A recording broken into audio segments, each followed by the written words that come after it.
The night doesn't ask you to be impressive. It doesn't demand that you solve anything. It simply arrives softly, steadily, like a calm hand, lowering the lights in a room. So wherever you are listening from tonight, let your shoulders drop a little. Let your jaw loosen. And if it feels comfortable, allow your eyes to grow heavier, as if the darkness itself were a warm blanket settling over your thoughts. Imagine a lake at midnight. Not a stormy lake, just a still one. Its surface is so smooth that the moon can rest on it without rippling. And beneath that quiet surface, the water holds a long history. Slow currents, old stones, tiny drifting lives. Tonight's story is like that lake, because we're going to visit something that looks calm and orderly at first glance, like a tidy grid on a wall. And yet, beneath it, there's a story that stretches from the first breath of the universe to the far edge of what matter is willing to become.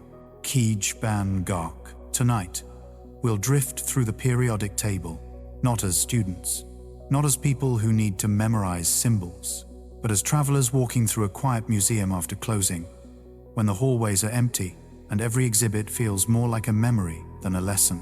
Before we drift deeper into tonight's gentle journey, remember to subscribe to Sleepy Insight channel. Here, you'll always find peaceful stories that soothe the heart and quiet the mind. Where are you listening from tonight? Leave a comment. Your presence adds warmth to this quiet corner of the night. And a soft question. When was the last time you looked up at the night sky and felt at peace? You don't have to answer out loud. You can simply let the question rest beside you, like a folded note on a bedside table.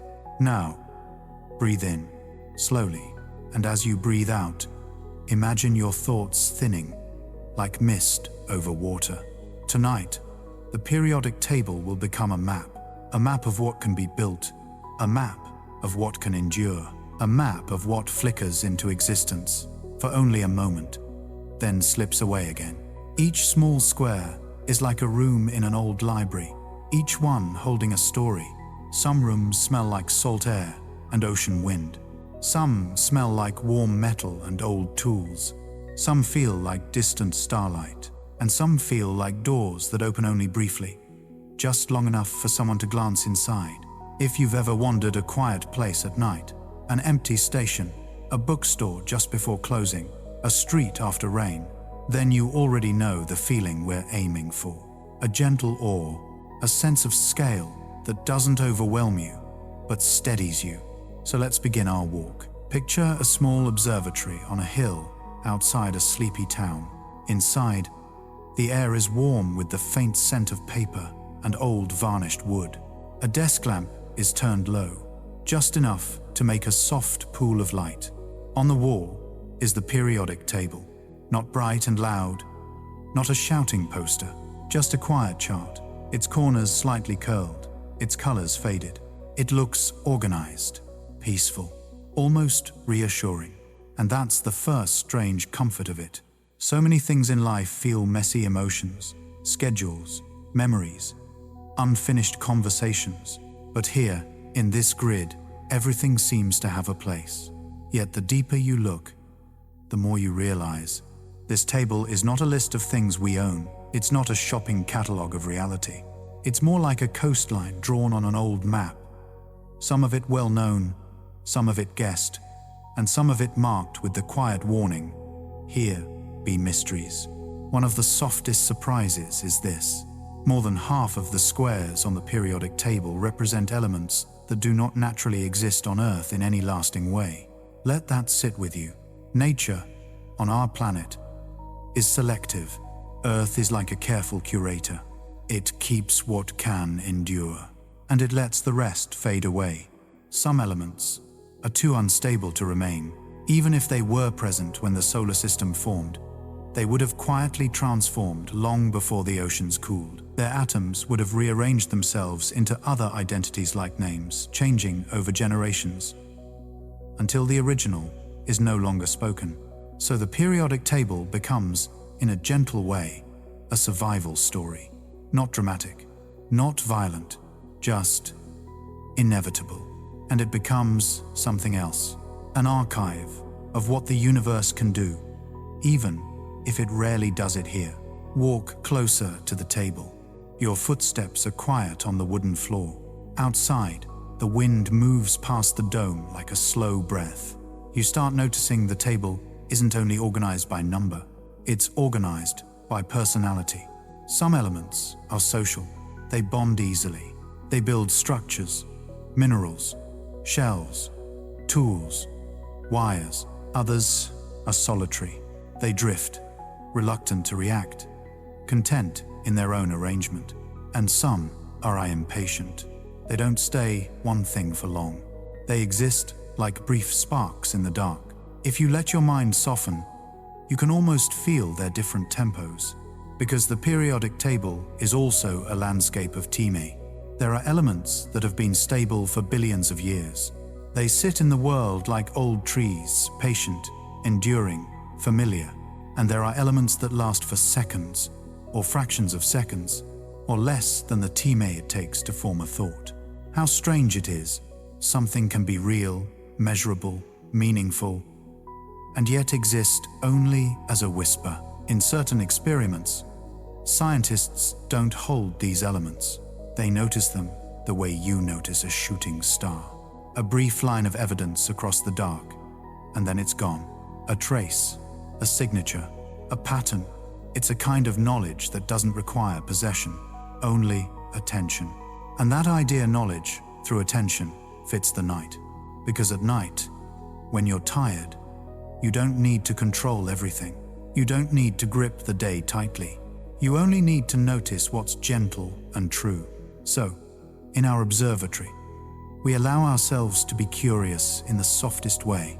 We don't rush across the table. We stroll. We let our eyes rest on the beginning. Hydrogen, the simplest square. It doesn't look like much. Just a symbol, just a number. And yet, hydrogen is older than stars. Long before there were galaxies, planets, oceans, or even light that could be reflected on water, hydrogen atoms were drifting through a cooling universe, quietly forming in the first chapter of time. Kitsch, Van Gogh. Imagine that. The oldest ordinary matter still near you. Every sip of water, every breath, every living cell carries atoms that trace back to that early quiet era. When you hold hydrogen in your mind like that, it stops being just chemistry. It becomes ancestry, a reminder that your body is not separate from the cosmos. You are made of history. Next to hydrogen, helium, often associated with balloons, with a little playful lift. But helium, too, has a deeper softness. It's like a fossil of the universe's beginning formed in the earliest minutes, when the cosmos was hot and new. Even now, its abundance carries that ancient signature, a gentle proof that the universe has memory. There's another quiet thought the table offers, especially to anyone who has lived long enough to carry a few seasons in their bones. Stability is not the default. Most possible arrangements of matter don't last. They shift, they fade, they transform into something else. So the everyday world, the mug on your nightstand, the fabric of your blanket, the familiar weight of your own hands, is a kind of rare kindness, an oasis of steadiness in a much larger landscape of change. If your week has felt uncertain, if your mind has been searching for solid ground, you can borrow that idea for a moment. Feel the bed supporting you. Feel gravity doing its quiet work. Feel the air entering and leaving without needing your permission. And as we move forward in this series, we won't race through facts. We'll travel in small, gentle chapters like turning pages in an old book. Origins, life, tools, rarity, and the edge, where matter becomes so heavy that it begins to feel like a question more than a substance. But tonight, we're only stepping through the doorway, only letting the first lamplight touch the page. Maybe you remember the classroom version of this chart chalk dust. Quiet afternoon light, the faint squeak of a teacher's pointer. Tonight, it returns, not to test you, but to soothe you gently. In the lamplight, The paper glows faintly. Outside, the sky holds its quiet points, and you might start to feel how the table is like the sky, a pattern you can look at when your mind needs order, and a mystery you can look into when your heart needs depth. Now, before we close this first chapter, let's notice one small wonder, something tender and human-sized. Some elements behave like gentle magic. Take gallium, a metal that looks firm and shiny, and yet, with only the warmth of a human hand, it can begin to melt slowly, politely, like a secret being revealed. No sparks, no noise, just a soft change from solid to liquid. Gallium becomes a metaphor in the gentlest way. Even what seems firm can soften under warmth. Even a hard day can loosen once you finally lie down. And that is what tonight's story is doing too. Melting the day, little by little. Now return, in your eye imagination, to the observatory. The telescope in the corner is covered with a cloth. It isn't pointed anywhere in particular. It's simply waiting. Because the periodic table, as calm as it looks, is also a telescope. Not for light, but for matter. A way of looking outward and inward at the same TMA. When you study it gently, you begin to sense that everything, stars, oceans, bones, breath shares the same alphabet, just arranged in different sentences. And that means you are not alone in your tiredness, or your hope, or your longing for calm. You are part of a vast story, made of small, ancient pieces that have traveled for an unimaginably long time to become you. In the next part, we'll begin our first true chapter, Origins, starting with the earliest elements and then drifting into the slow factories of stars. We'll watch the universe build, not in a hurry, but in patient waves. For now, take one more slow breath in and let it go. If your thoughts wander, that's okay. Let them wander like clouds. You don't have to hold on to anything. You only have to listen. If you're still awake, you're doing beautifully. And if you're already drifting, that's perfect too. Tonight's story doesn't need all of you. It only needs the part that can listen without effort. Let's return to our small observatory on the hill. The lamp is still low, the room is still warm. Outside the dome, the sky is wide and patient. The kind of sky that makes Time feel less like a schedule and more like a slow river. In front of you, the periodic table waits like a calm map. And now we begin the first chapter of our gentle journey. Origins. Not the noisy kind of origin story. Not a beginning filled with fireworks. More like the moment you notice your own breath in the dark. Small, steady, real. Long ago, so long, that long starts to lose meaning. The universe cooled enough for the first simple atoms to form. Hydrogen arrived first, quiet and abundant. Helium followed, like a second soft note in the same chord. If you imagine the early universe, don't picture chaos. Picture something smoother than you'd expect. A vast diam ocean, cooling, a slow settling, a hush. And within that hush, tiny particles found each other. Not because they were forced, because the rules of nature made it possible, as if the universe, in its earliest hours, had only a few letters to write with, and it began by repeating them gently across the page. For a long time, that was almost all there was. Hydrogen and helium, with the faintest traces of a few other light ingredients.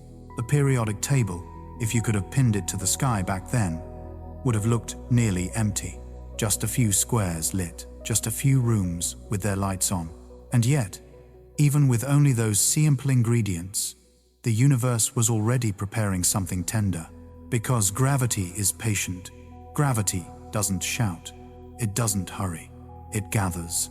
Over ages that make human history feel like a blink, clouds of hydrogen drifted and thickened, gathering into darker knots. Here and there, the knots grew heavier, denser, warmer, and eventually, without ceremony, stars were born. You can picture it as a kind of quiet awakening, like a lantern being lit in a foggy field. Not one lantern, but countless. And with each one, the universe gained a new kind of warmth. Stars are often described as furnaces, but tonight we can imagine them differently. Imagine them as slow kitchens, cosmic ones, places where the simplest ingredients are stirred gently for a very long time until something new can be made. Inside those bright hearts, hydrogen is not only hydrogen anymore. It becomes a path, a process, a way of turning simplicity into richness. And somewhere inside that slow cooking, the periodic table begins to fill. This is one of the most comforting truths in science. Complexity can arrive without violence. Given time and a stable rhythm, simple things can become intricate, even beautiful. If your own life has felt too simple, too repetitive, too much the same, the universe offers a quiet reassurance. Repetition is not always stagnation. Sometimes repetition is how something new is slowly formed. In the corner of the room, there's a small notebook.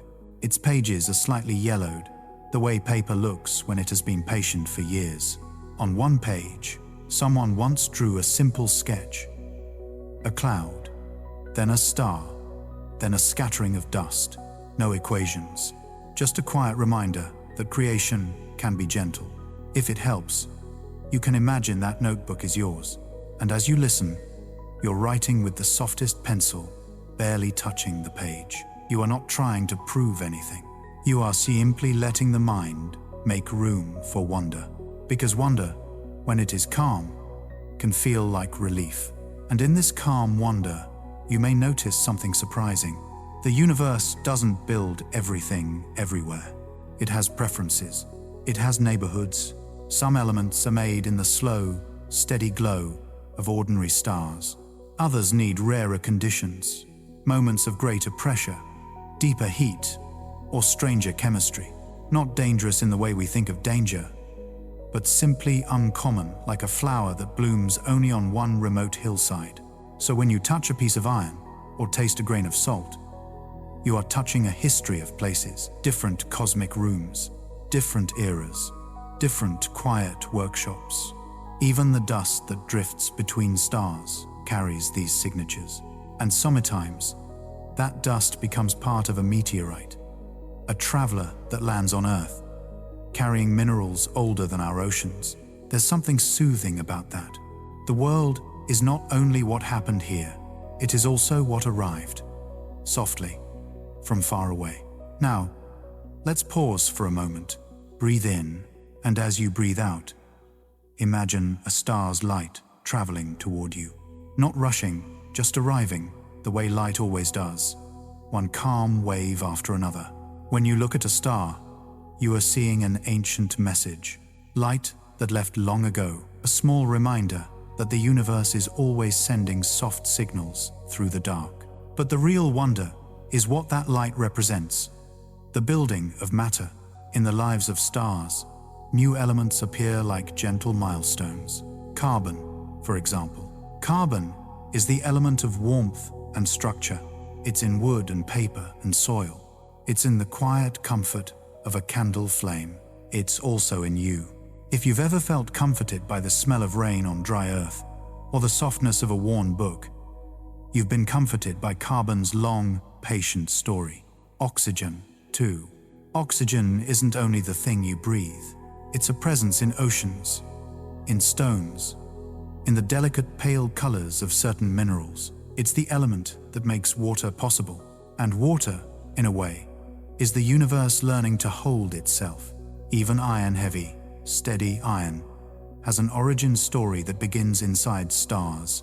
Iron sits at a kind of gentle threshold, a point where the slow cooking changes character. And when stars reach the later chapters of their lives, they may scatter their creations outward. But tonight, we don't need drama. We don't need explosions in our eye imagination. We can picture it more softly. Picture an old tree in autumn. It doesn't fight the season. It simply lets its leaves go, not as loss, but as release, a return to the ground, a giving back. In a similar spirit, the elements forged in stars do not stay locked away forever.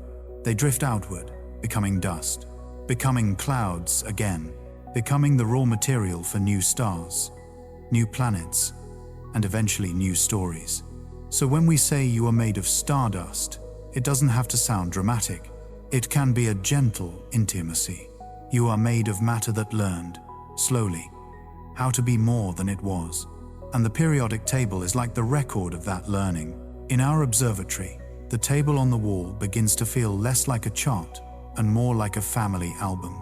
Each square a relative, each symbol a name. Some are ancient elders, present since near the beginning. Others are younger, made later, in more specialized places. And some are so rare that they feel like distant cousins you've never met, but their existence still belongs to the same quiet family. Now, let's make this chapter even calmer by bringing it closer to something familiar. Think of your own home at night, a kitchen after dinner, a cup rinsed and left to dry, a dish towel folded, a light left on in the hallway. Nothing extraordinary, just the gentle order of ordinary life. The universe also has ordinary life.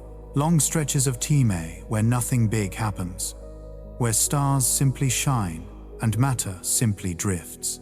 And in that ordinary life, the foundations of everything are laid. This is another soft truth. The universe is not mostly event. It is mostly patience.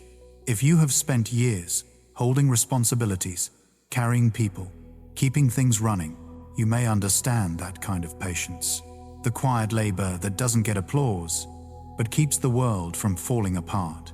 Stars do that work. They hold their light steady. They keep their rhythm. They turn one simple thing into another. Slowly, carefully, as if respecting the time it takes. And that makes the night sky feel a little kinder. Because it isn't just decoration. It's a testimony to endurance. Now, as we stand here, we can notice something else about the periodic table. It is shaped like music. There are repeating patterns, columns where behaviors echo, rows where qualities shift gradually, like notes moving up a scale. In the same way, the universe repeats patterns across vast distances. Clouds become stars. Stars become dust. Dust becomes clouds again. Not in a perfect circle, but in a gentle spiral. A story that returns to familiar themes while still moving forward. If your thoughts are starting to soften, that's good. Let them soften. You don't need to grip each idea. Let them pass through you like wind through tall grass. And still, there's one quiet question that may be forming. If the universe began with so little, how did we end up with so much? The answer is dreamy, and the steady kindness of physics, and the way stars, generation after generation, added new letters to the cosmic alphabet. But there is also another chapter, a chapter that belongs not only to stars, but to us. Because at a certain point, human beings began to do something very similar. We began to take the world's ingredients and rearrange them intentionally. We began to make tools. We began to make clocks. We began to make light in the dark, on purpose. And that is where our story will go next. In part 3, we'll drift into the chapter called Life and Tools, where the elements stop being distant facts and become companions in everyday human history. Salt and breath, copper and warmth, glass and quiet windows, and the strange element that can define a single second with perfect steadiness. For now, let the observatory fade gently. Let the chart on the wall become softer at the edges. Let the stars outside become a slow blur of light. And if you're still awake, I'll leave you with one more soft thought. The universe did not rush to make you. It took its time. And tonight, you are allowed to do the same. Come back to your breath for a moment, not to control it, just to notice it, in and out. Even if your mind is still carrying little fragments of the day, an unfinished message, a worry that returned at bedtime, a list of things you meant to do. Let those fragments sit in the background like distant traffic. You don't have to chase them. Tonight, we're continuing our slow walk through the periodic table. not as a classroom chart, but as a quiet map of the world you touch. In the observatory, the lamp glows the same soft gold. The wooden floor holds the warmth of the day. Outside, the night is still wide and unhurried, and the periodic table on the wall, calm, orderly, begins to feel strangely personal now, because this chapter is about the elements that live with you, the ones that don't only exist in distant stars, or deep Time, or rare laboratories, but in kitchens and sidewalks, in the corner of old photographs, in the way a clock keeps steady Time while you sleep. We'll call this chapter Life and Tools, because once the universe had enough ingredients, something gentle happened. Matter began to arrange itself into patterns that could last, and then into patterns that could remember. Life is one kind of remembering. Tools are another, and in both, the elements play their quiet roles. Let's begin with something simple. Salt. Not the dramatic kind of salt, no stormy oceans yet. Just the salt you've tasted in food. The salt that makes warmth feel warm and soup feel like comfort. Salt is chemistry, yes, but it's also memory. Maybe you remember the smell of a kitchen when someone you loved cooked something familiar. Maybe you remember a winter evening with steam on the windows, a bowl held in both hands. The simple relief of warmth. Salt carries that relief. It's one of those elements and compounds that quietly remind the nervous system. You are safe enough to eat, safe enough to slow down. Now drift from salt to water. Water is hydrogen and oxygen, arranged into a shape that looks almost like a tiny embrace. Two light hands of hydrogen holding on to the steady body of oxygen. When you think of water this way, it becomes more than a substance. It becomes a gentle architecture, a pattern the universe learned to make, so the earth could hold oceans and clouds and rain. And rain. Rain is one of the most soothing rhythms we know. It's a sound that tells the brain, you can rest now. The world is being washed, quietly, without your help. Now consider oxygen again, but not as a word, as a feeling. Oxygen is the coolness in your nostrils when you inhale, the softness in your chest when you exhale. And if you've ever stood near pine trees at night, breathing in air that feels clean and gentle, then you've felt oxygen's companionship. But the periodic table doesn't only belong to breath and taste and comfort. It also belongs to the ways we measure the world, because humans, gentle, restless, curious humans, eventually wanted to turn time into something steady. And Time, as you know, can feel strange. Some days stretch endlessly. Some years disappear. Some moments remain bright forever in memory, while entire weeks fade into a blur. So we built clocks. At first, we used shadows and sand and water, then gears, then pendulums, and eventually, we found a way to let an element define a second itself. Cesium. There is something beautiful about this, and it's beautiful in a quiet way. Inside the cesium atom is a natural rhythm, an incredibly steady pulse. So steady that we can use it like a lighthouse for Time. Not to chase Time, but to anchor it. And if you're listening tonight because time has felt too fast lately, too demanding, too sharp, it might help to know there is a gentler version of Time underneath it all. A steady beat that doesn't care about deadlines. A calm metronome the universe provides. A second, at its deepest level, isn't a rushing thing. It's a quiet oscillation, a soft, repeating pattern. In a way, that's what sleep is too. The body returning to its own rhythms, the mind loosening its grip, the nervous system finding its pulse again. Now let's move to another element that feels very human. Carbon. Carbon is everywhere in your life, but it often hides in plain sight. It's in wood and paper and fabric. It's in the smell of old books and the warmth of candlelight. It's in the charcoal traces of history ink on ancient pages, soot in old chimneys, the faint dark mark of a pencil. Carbon is also the element that makes complex shapes possible. It bonds in many directions, like a person who can hold many relationships, many memories, many small responsibilities, and still remain oneself. If you've lived long enough to feel the weight of years, you may appreciate carbon's quiet lesson. Strength doesn't always come from being rigid. Sometimes strength comes from being flexible enough to connect. Now drift your attention to something that feels like warmth in the world. Iron. Iron is heavy, steady, familiar. It's in nails and bridges. It's in old tools. It's in the quiet weight of keys in your pocket. It's also in your blood, carrying oxygen through you as you sleep. So when you inhale and oxygen enters you, iron helps deliver it. And when you exhale, iron keeps doing its work, unbothered by your thoughts. That's comforting, because it means that even when the mind is busy, the body is faithful. Even when you worry, your blood continues its calm journey. Even when you feel uncertain, your breath is still welcomed. Now, let's step into the gentle history of tools. Copper. Copper is one of those elements that feels almost warm to the eye imagination. It has a soft color, like sunset trapped in metal.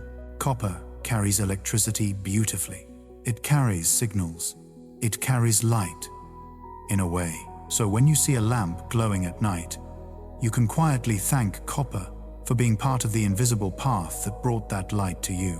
When you think about it like this, modern life becomes less like a machine and more like a collaboration, a quiet teamwork between elements. And that thought can soften the feeling of being alone. Because you are surrounded by support, you don't usually notice the steady work of matter itself. Now, to keep our minds calm, we'll choose one small, everyday wonder. Not a grand fact, not a heavy idea, just a small, gentle moment that makes the world feel softer. Gallium again, a metal that can melt in your hand. Imagine holding a small piece of it. At first it feels cool, smooth, solid like certainty. Then, slowly, it begins to soften. Not dramatically, not suddenly, just gradually. As if it's learning to relax. The boundary between solid and liquid becomes a kind of quiet poetry. A reminder that many things in life are not fixed. Many things are held gently between states. And maybe you, too, are between states tonight. Between the busy day and the quiet night. Between thinking and dreaming. Between holding on and letting go. That is okay. Now, as we move forward in this story, we want to keep our minds from getting too bright, so we'll avoid anything that triggers alarm or intensity. We're not here to talk about fear. We're here to talk about calm curiosity. So instead, we'll lean into the idea of rarity. Because some elements, even when they matter, are present in tiny amounts. And that fact carries a tender message. Our importance is not always about quantity. Some things change your life not because they are huge, but because they are precise. A small kindness, a quiet word, a gentle habit, a single night where you finally sleep well. There are elements like that, too rare in the Earth's crust, rare in nature, yet deeply influential in technology and understanding. And there's another kind of rarity we haven't touched yet. The elements that do not stay, the ones that can only exist if we create a very special environment for them, like a delicate creature that can't survive outside a particular climate. This is where our story starts to lean toward the edge of the map, but we won't rush there. For now, let's take a moment to let the observatory feel cozy again. The lamp's light is warm on the wood. The periodic table is quiet, square by square. Outside, the stars are still doing their slow work. And inside you, something is softening. If tonight's story reminded you of a beautiful memory, feel free to share it below. It can be simple. One sentence, one place, one night sky you once loved. Here, no one rests alone. Every story is a soft lantern in the dark. Now, part 4 is where we begin to approach the gentle mysteries, the edge elements. the ones that appear only briefly, like a whisper followed by silence. We'll talk about how scientists find them, not by grabbing them, but by noticing their footprints, the way you might notice a rare animal pass through a snowy forest, even if you never see it. And in that soft discovery, the periodic table will shift from a chart of substances to a map of possibility. For now, let your eyes grow heavier. Let your shoulders sink. You are doing enough. You have done enough. Tonight, you can rest. If you're still listening, let your attention rest a little more heavily now, like a hand settling onto a warm blanket. There is nothing you need to remember, nothing you need to hold, just a slow river of words moving past you in the dark. In our small observatory, the lamp is still low, the wooden room still feels safe and quiet, and on the wall, the periodic table waits, calm, arranged, almost like a set of neatly labeled drawers. But tonight, we walk toward the far right, and then downward, into the region that feels like the edge of a coastline on an old chart. A place where the ink grows faint, a place where the map becomes less certain, not frightening, just distant, not dramatic, just delicate. You may notice your mind responding differently as we approach this edge. The ordinary elements, salt, iron, oxygen, feel like familiar streets in a town you know. But the edge elements feel like fog on a road at night, where you can still travel, only more slowly and with softer steps. So take a breath in, and as you breathe out, imagine your thoughts becoming quieter, as if they are lowering their voices out of respect for the silence ahead. At the edge of the periodic table, some elements are so unstable that they cannot remain for long. They are real, and yet they are fleeting. They exist in brief moments so short that you don't meet them in the usual way. You notice them the way you notice a distant bell through mist, a hint of sound, then quiet again. And this is where the story becomes especially gentle, because the science here is built on listening. Imagine a winter forest at dawn. The snow is smooth, untouched. You step carefully, and you see a line of footprints, small, precise. You don't need to see the animal itself to know it was here. The prints are enough, a record, a soft evidence of passage. In the same way, scientists often find these rare, short-lived elements by their footprints, not paw prints in snow, but patterns in detectors, traces, chains of tiny changes that tell a story, step by step, as one unstable atom transforms into another, and then another, like a set of falling dominoes, but quieter, slower, and far more delicate. It may help to know that this kind of discovery is not a chase. It is not a struggle. It is more like waiting beside a calm pond at night, watching for a single ripple. Because when an element at the edge appears, it may appear as only a few atoms, sometimes only one, and then it begins to change almost immediately, becoming something else. So instead of holding it, scientists build an environment where it can exist for just a breath of TMA, a carefully prepared space, a kind of gentle habitat. Sometimes that invitation happens in a place that feels almost like a quiet workshop, not a loud place in your imagination, but a careful one, a long hallway of instruments, each one doing a single task with devotion guiding beams. Measuring, listening, waiting. You can picture it like a night shift in a lighthouse, where the keeper doesn't force the sea to behave. They only keep the light steady and watch. In those workshops, a new heavy atom may be made when two smaller pieces meet in exactly the right way. It's a rare meeting, like two drifting boats aligning for a moment on a dark river.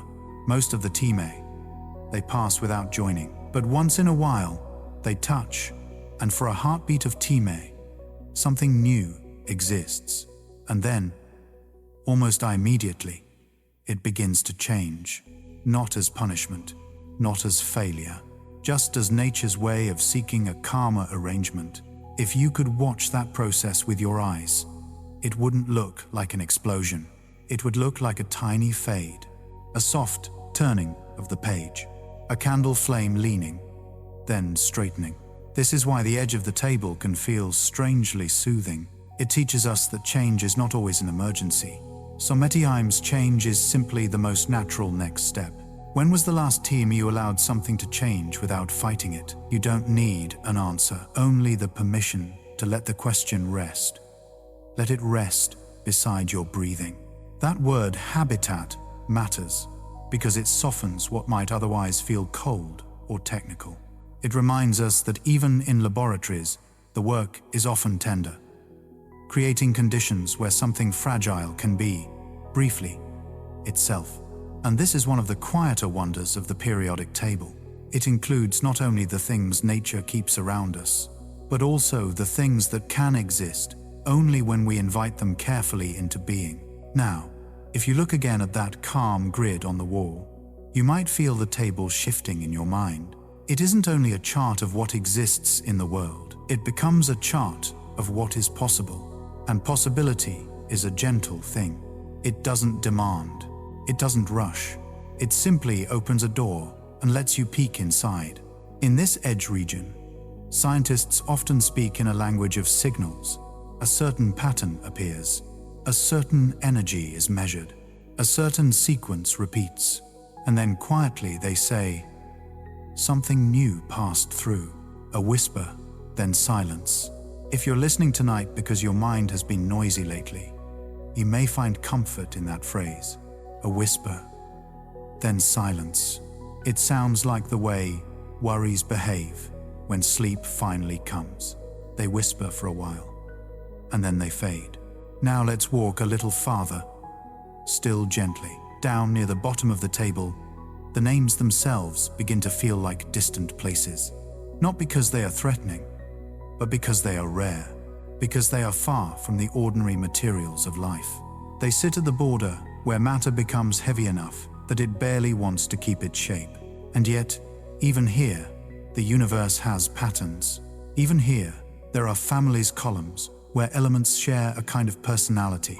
One of the most soothing discoveries in modern chemistry is that even the heaviest elements may still follow echoes of the same rules, the same repeating rhythms, as if the universe, no matter how far you walk, keeps humming the same quiet tune. But there is also a subtle twist at the edge. Some of these elements do not behave exactly as we expect. Their electrons move in ways that are slightly different from the lighter elements. Not chaotic, just subtly changed, like a familiar melody played in a lower key. And that is a beautiful kind of surprise, because it shows that the periodic table is alive as an idea. It is not finished in the way a shelf is finished. It is finished in the way a horizon is finished. Always there, always guiding, and always inviting us to look a little farther. Now, there is one element at the edge that feels like a soft turning point in our story. Its name is Oganesson. You do not need to remember that name. You can let it drift past, like a cloud. But we can hold its meaning for a moment. Oganesson sits at the far end of the table, in a place that, on paper, looks like a neat conclusion, a final square in a row, a last room at the end of a hallway. And yet, the existence of Oganesson makes the periodic table feel less like a catalogue and more like a question. Because when scientists study it, they are not only asking, what is it? They are also asking, what does it mean for something to be an element at all? Where do the patterns hold? And where do they soften? This is the kind of mystery that doesn't raise your heartbeat. It lowers it, because it reminds you that the world is deeper than your worries, wider than your to-do list, older than your restless thoughts. When you let your mind rest on that scale, something in you can relax, the way you relax when you stand under a night sky and realize the sky is not asking anything from you. Now, let's return to the idea of footprints again, because it is the calmest way to understand the edge. Imagine the detector as a quiet room with many listening ears, not ears that hear sound, but instruments that notice change. When a rare atom appears, it leaves a signature. Then, as it transforms, Each step leaves another signature, a gentle chain, a story written in tiny marks. Scientists read those marks the way you might read a letter from someone far away, carefully, patiently, with respect. And sometimes the story is very short, only a few steps, only a brief whisper, followed by silence. But even a short story can matter. Even a moment can matter. If you've lived long enough, you know this. A single conversation can change a life. A single night of rest can change a week. A single apology can soften years. Quantity is not the same as importance. The edge of the periodic table teaches the same lesson. Some things are rare and brief and still meaningful. Now, as the night deepens, we can let this idea become even more personal. You are also a kind of element story. You have stable parts, habits, values, memories that endure, and you have fleeting parts, thoughts that appear and pass, emotions that change, worries that flicker like small lights. And you do not have to fear the fleeting parts. They are not evidence that something is wrong. They are evidence that you are alive. So if a worry whispers tonight, you can treat it like an edge element. Notice its footprint, let it pass, and allow silence to return. Take a slow breath in, and as you breathe out, imagine you are stepping back from the edge of the map, not running, not escaping, simply walking calmly. Because you have seen enough for now. In part 5, we will let the soft discovery expand into something warmer and more reflective. We will talk about stability as a quiet miracle, and about how the universe, in its patience, offers you permission to slow down. We will also return to the comforting thought that time itself can be gentle, measured, not by pressure, but by rhythm. For now, let the periodic table blur softly at the edges. Let the observatory become dimmer. Let the words become lighter. And if you want, leave yourself a small note in your mind, a whisper. Then silence. That is allowed. That is enough. Let's slow down even more now. If you can, imagine your thoughts settling the way snow settles after a long day of falling quietly, without needing anyone to arrange it. The world outside may still be busy, but inside this moment, you are allowed to be simple. In the observatory, the lamp has not changed. It still pours a small circle of warmth onto the desk. The periodic table still hangs on the wall, like a calm quilt made of squares. But after visiting the edge, after listening to those brief whispers and silences, you might feel something new in the ordinary parts of the table. You might feel gratitude, because the elements that remain here on Earth, in your home, in your body, are not guaranteed. They are a kind of gentle luck, a quiet outcome. Stability is not the default state of the universe. It is, in many places, the exception. And yet, here you are, breathing, listening, supported by matter that has chosen, again and again, to settle into arrangements that can last. If you've lived through years where everything seemed to change too quickly, this may be soothing to remember. The world contains steadiness. Not perfect steadiness, but enough to rest on. Think of a stone in a riverbed. Water slides past it, day and night, season after season. The stone doesn't resist the water. It doesn't chase the current. It simply stays, letting the river speak around it. Some elements are like that stone. They are comfortable in their structure, settled, content, not in a hurry to become something else. They form the bones of mountains and the shells of coastlines. They gather into minerals that can endure through ages of weather and time. When you hold a simple object, a ceramic mug, a glass window, a coin, you are holding the outcome of countless atoms agreeing, in their quiet way, to keep their shape. There's a lesson hidden inside that agreement, and it is very kind. You do not have to be endlessly flexible to survive. You also do not have to be endlessly firm.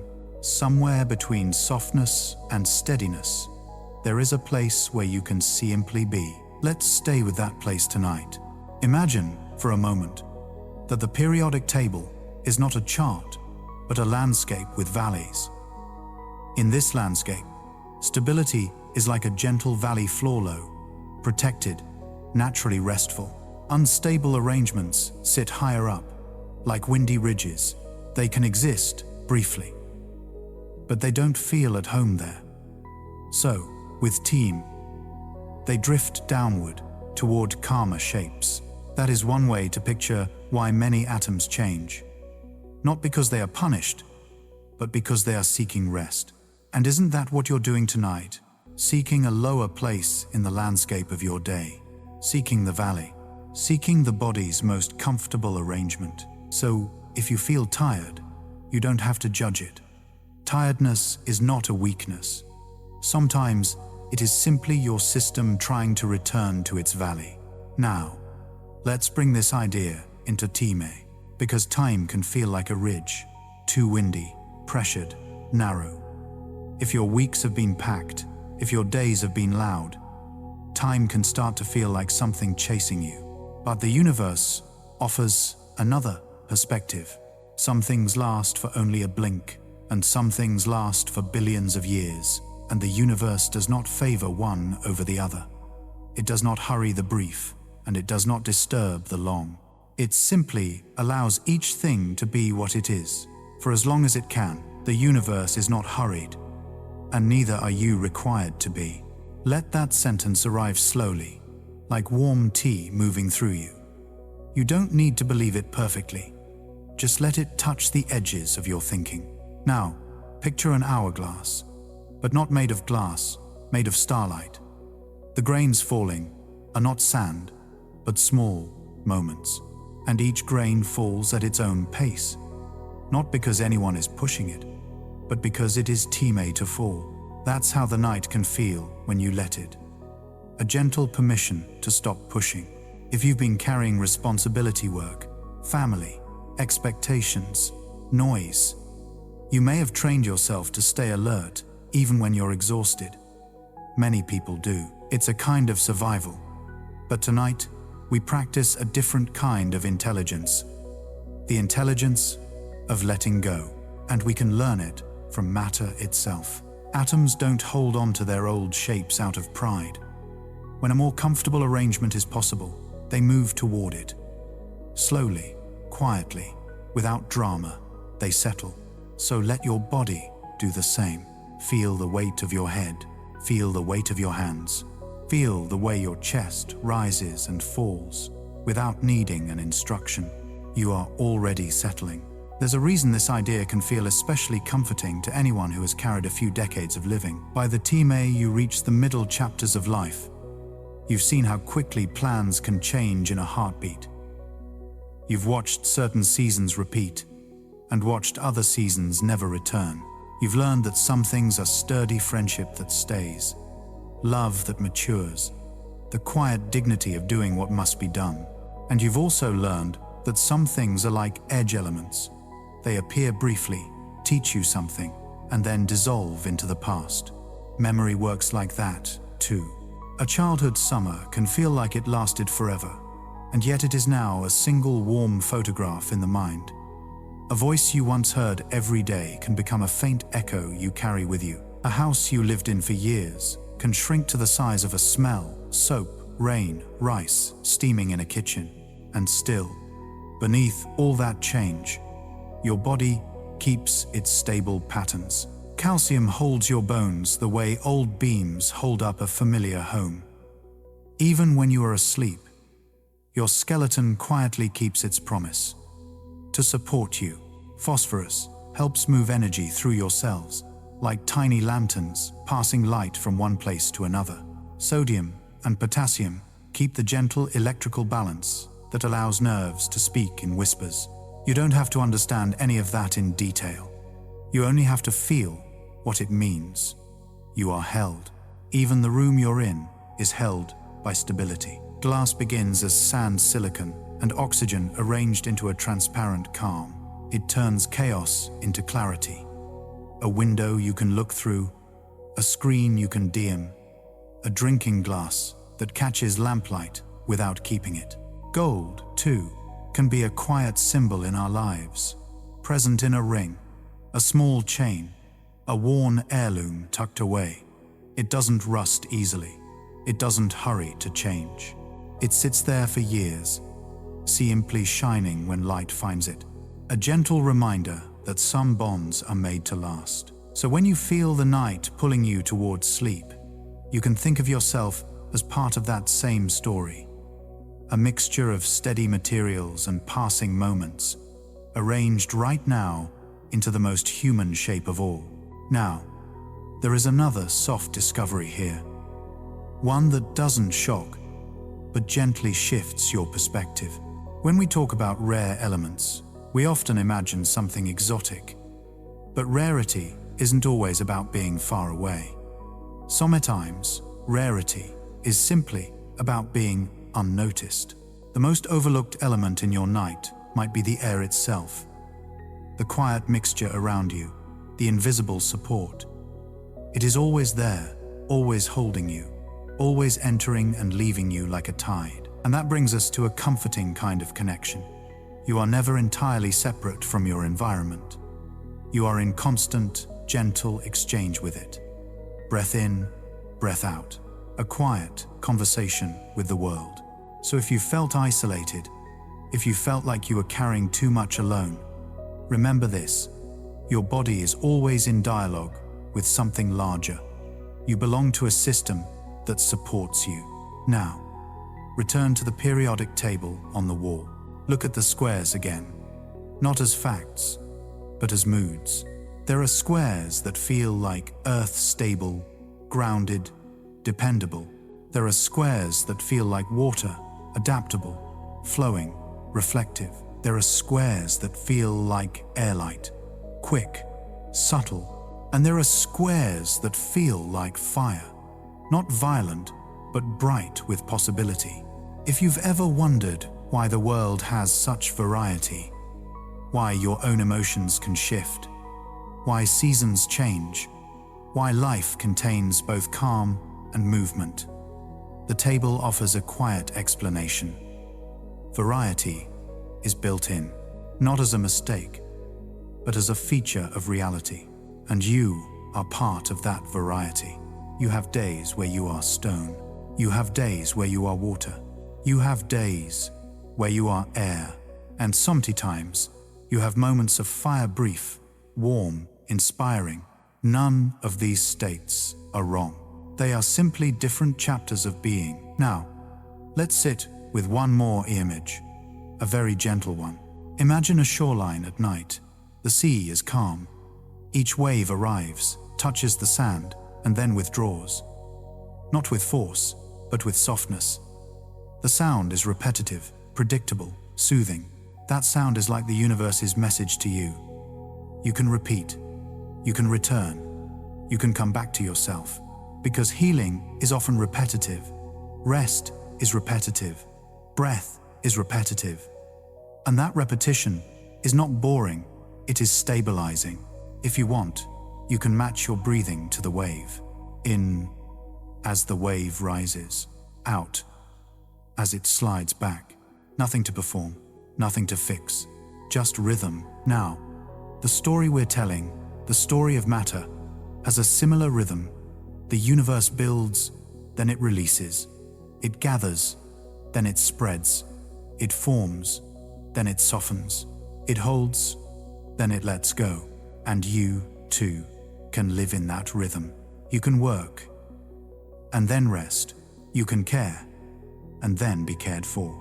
You can hold your life, and then loosen your grip, at least for one night. If tonight's story brought you calm, leave a gentle comment for yourself. It can be as small as, "I'm here," or "I did my best," or simply, "Good night," because your words matter, especially the ones you offer yourself. In part 6, we'll return to the table once more and let it transform fully into a map of possibility. How the edge elements teach us humility, curiosity, and a softer way to think about the unknown.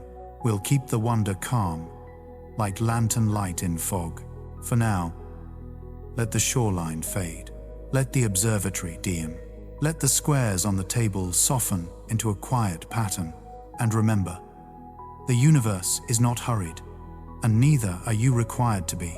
Let's return once more to that quiet room on the hill. The observatory is still, the lamp is still low, and the periodic table still rests on the wall like a calm grid of small, patient windows.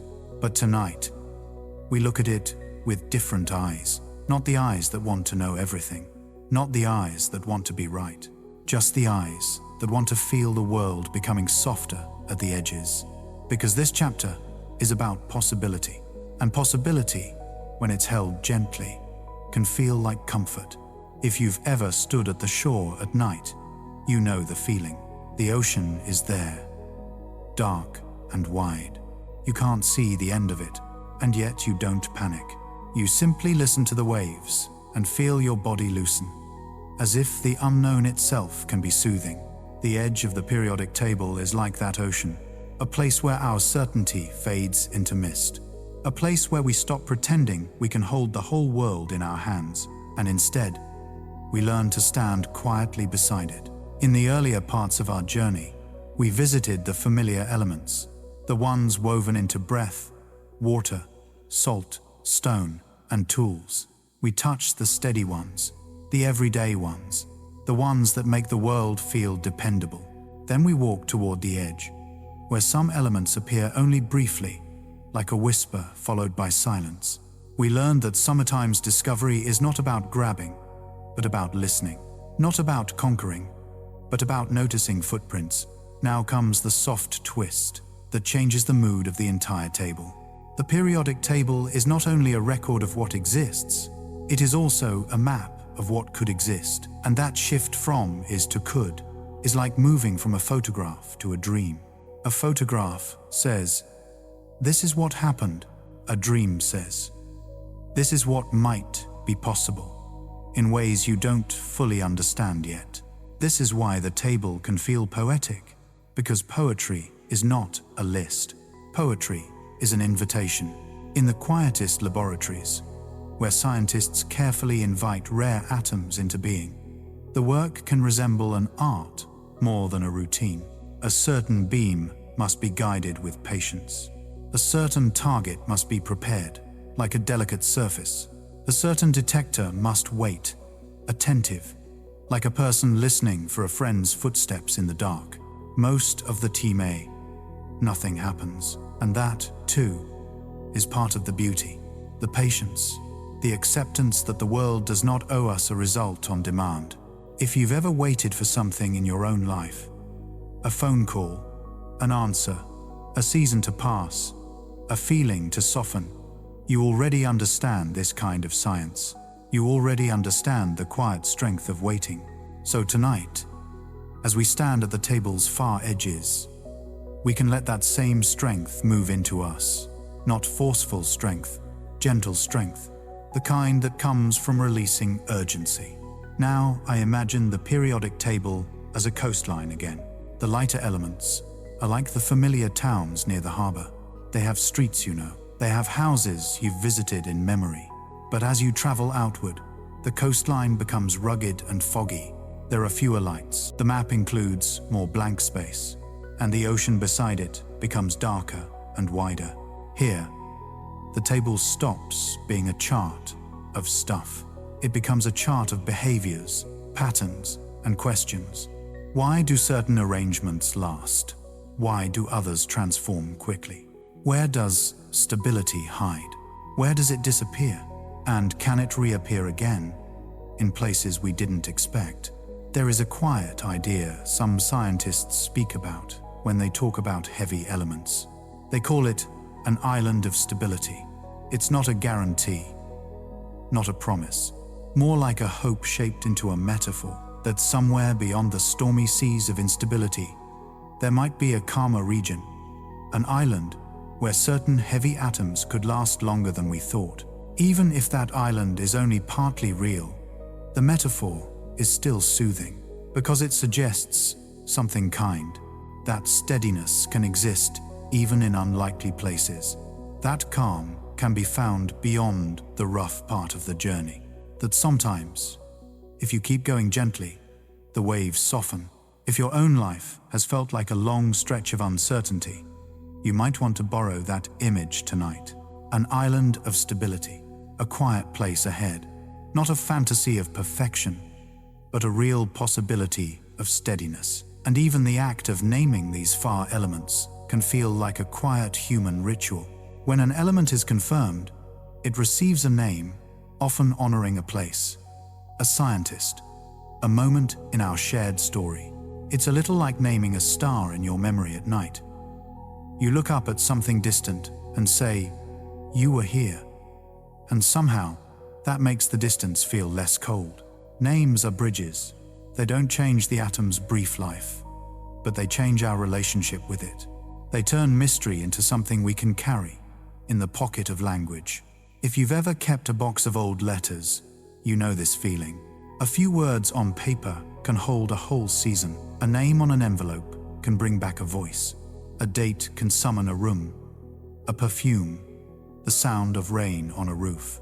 The periodic table holds names like that, too.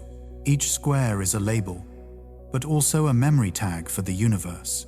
And when you read the table slowly, you may notice your memories rising and falling like tidewater. Let them. Memory, like chemistry, is a kind of bonding. Moments linking, releasing, linking again. Now, let's bring this closer to the heart. The table shows that the universe allows both endurance and impermanence. Some atoms stay, some atoms change. Both are natural, both belong, and the same is true for you. Some parts of you are enduring, your basic goodness, your ability to care, the way you keep going, even when it's hard, the quiet experience stored in your eyes, in your hands, in the way you've learned what matters. And some parts of you are impermanent, a mood that passes, a worry that rises and then fades, a memory that returns and then drifts away again, a thought that seems sharp for a moment, then softens in sleep. When you accept impermanence, the mind relaxes. It stops arguing with reality. It stops demanding that everything be fixed. It stops insisting that everything stay the same. The periodic table, especially at the edge, teaches that lesson in a gentle way. It says, change is not failure. Change is often the natural path toward rest. Now, as the night deepens, I want to offer you a calming way to hold the unknown. We often treat the unknown like a threat, but the unknown can also be a sanctuary, a place where you are not required to perform, a place where you are not required to know the next step, a place where the future has not yet written its demands. Think of the night sky again. It is full of unknowns, and yet, it is one of the most calming sights on Earth. Maybe that's because the sky doesn't pressure you. It doesn't tell you who to be. It simply exists, wide, quiet, patient. The edge of the periodic table is like that sky, a reminder that reality contains more than what we have named, and that this more is not an emergency. It is simply spacious. So if your mind is searching for answers tonight, you can give it a softer assignment, not to solve, but to rest. Now, let's pause. Breathe in, slowly. And as you breathe out, imagine you are setting down a small, heavy bag you've been carrying all day. The bag contains expectations, deadlines, old worries, small regrets. You don't have to throw the bag away. Just set it down for a while. And in the quiet space that opens, we return to Oganesson, the far end square that feels like a gentle question mark on the map. You don't need to remember the name, but you can remember what it represents. The moment when a tidy chart becomes a living story. The moment when we realize the table is not just finished, it is still being understood, still being tested, still being translated into human language. That is a humble kind of beauty, because humility is calming. It removes the pressure to be perfect. It removes the pressure to have all the answers. It allows you to say, softly, I don't know yet, and still feel safe. And if you have been carrying the pressure to be certain about your work, your future, your decisions tonight, you can let that pressure loosen. You are allowed to live with questions. You are allowed to change your mind. You are allowed to be a work in progress. In a way, the periodic table is also a work in progress, not in its basic shape, but in our understanding of it, and that makes it a gentle companion for a human life. Because a human life is not a checklist, it's a journey of learning what matters, letting go of what doesn't, and returning again and again to the calm center. Now, here is a small, soothing thought to end this chapter. When scientists search for rare elements, they do not expect the universe to cooperate quickly.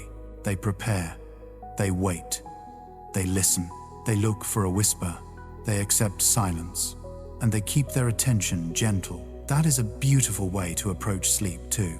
You can look for a whisper of calm. You can accept a little silence. You can keep your attention gentle. When was the last time you gave yourself permission to be unfinished? To be uncertain? To simply rest inside the question? If you want to, you can leave a comment below, later, when you're fully awake.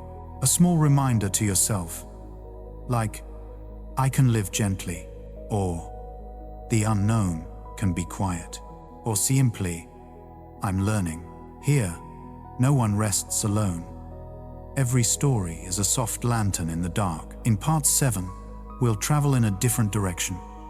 We'll return from the edge to the middle of the table and explore a few elements that feel like memories, elements that carry color, warmth, and human history. We'll let science and nostalgia blend like moonlight on water. For now, let the table blur. Let the coastline fade into mist. Let the ocean of possibility become a lullaby. The universe is not hurried, and neither are you required to be. Let your breathing stay gentle. If you're awake, you can listen. If you're drifting, you can drift. Either way, nothing is required of you tonight. In the observatory, the lamp has grown softer, as if it too is getting sleepy. The periodic table still hangs on the wall, but now it feels less like a lesson and more like a scrapbook, an album of materials that have touched human life for a very long time. This chapter is for the part of you that remembers, not in a sharp way, not with ache, but with a warm, quiet nostalgia. The kind that arrives when you smell rain on pavement, or when you hear a distant train at night, or when you open a drawer and find something you forgot you kept. Because elements are not only science, they are the substances that hold human history in their hands. Imagine a small coastal town, long ago, not a specific place, just a calm shoreline somewhere in the world. Evening is coming down. The sea is steady, dark blue, breathing in and out. A few lamps glow behind windows. On the beach, someone is walking slowly, carrying a lantern.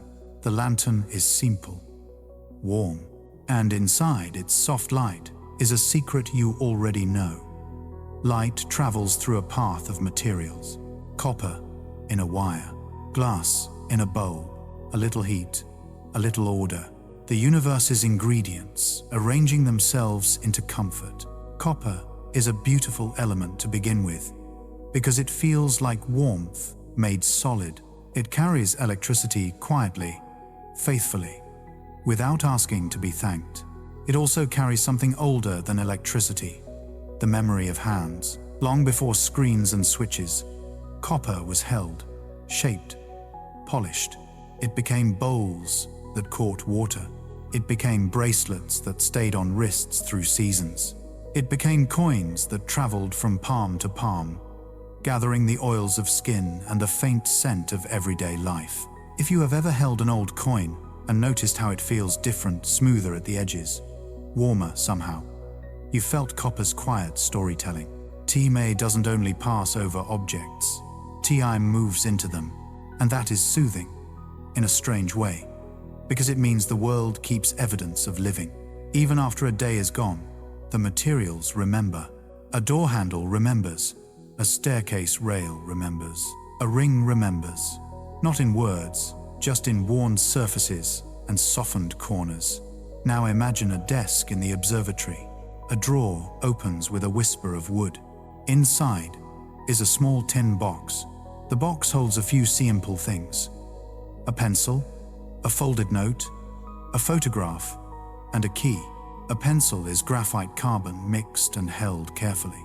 It is humble, but it's also powerful. It turns thought into a line. It turns memory into a mark.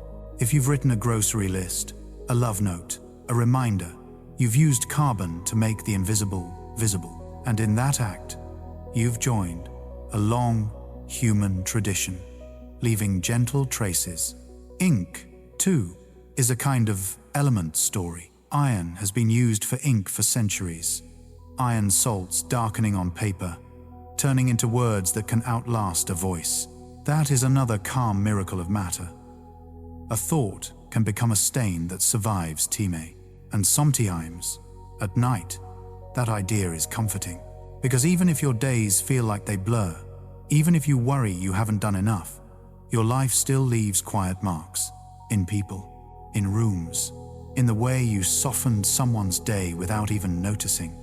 Now, let's drift backward, far beyond modern life.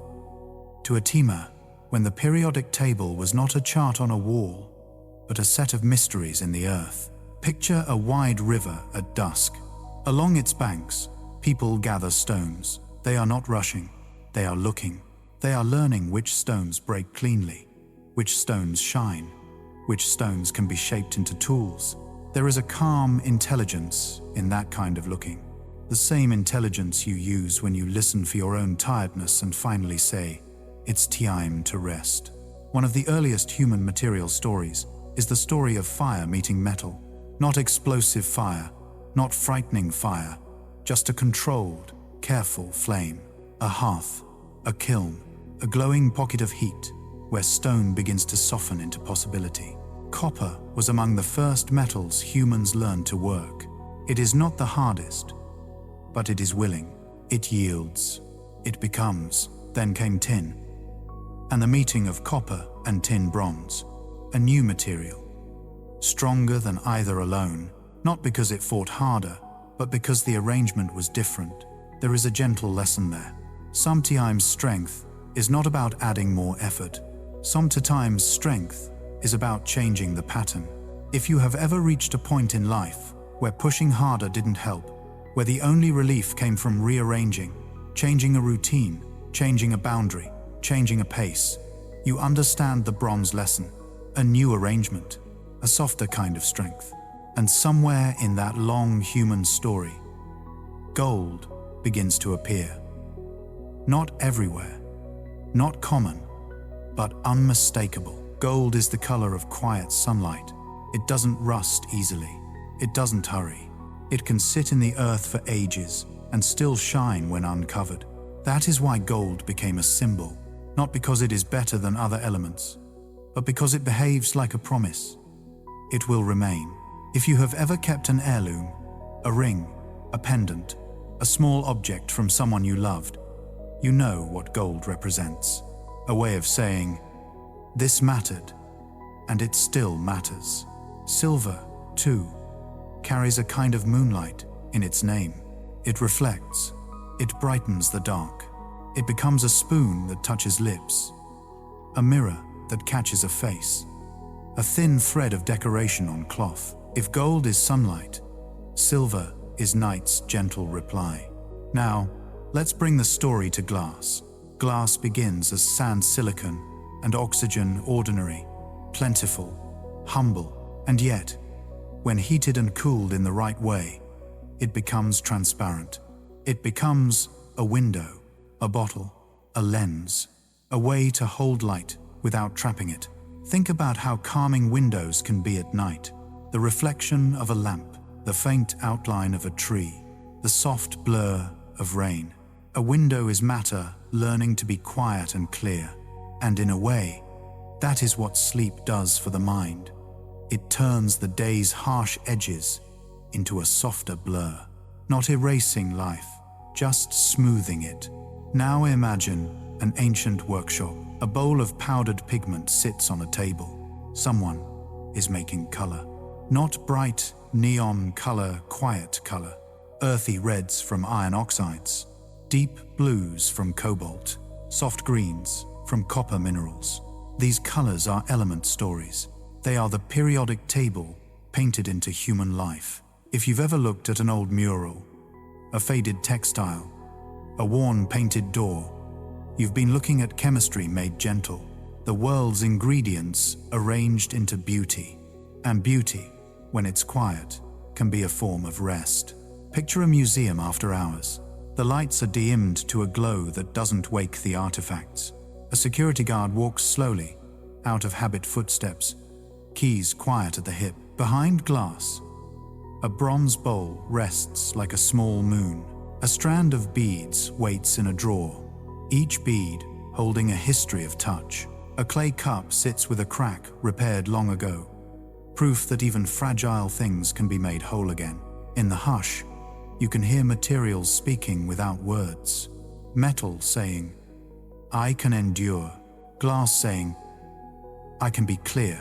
Paper saying, "I can carry a thought." And stone saying, "I can be patient." If your life has carried cracks, grief, change, tiredness, let that repaired cup be a soft comfort. Not everything returns to the way it was, but many things can become steady again, in a new shape. And the night is one of the places where that steadiness begins. In one corner, an old pocket watch lies open, its brass gears catching the light. Brass, copper, and zinc turned into a patient machine. Even now, it seems to promise a rhythm.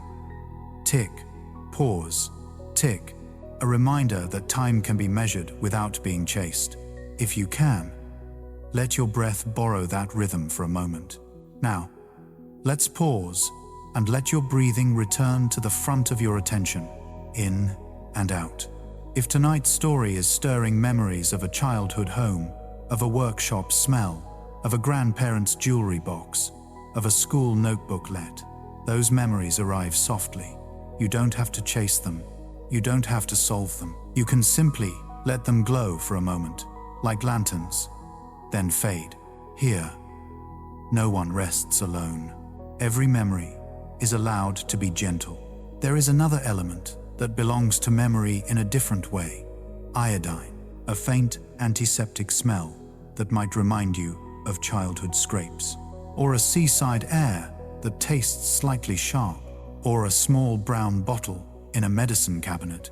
Even that, too, is part of the periodic table's tenderness, the way it touches ordinary life, healing, cleaning, protecting, quietly.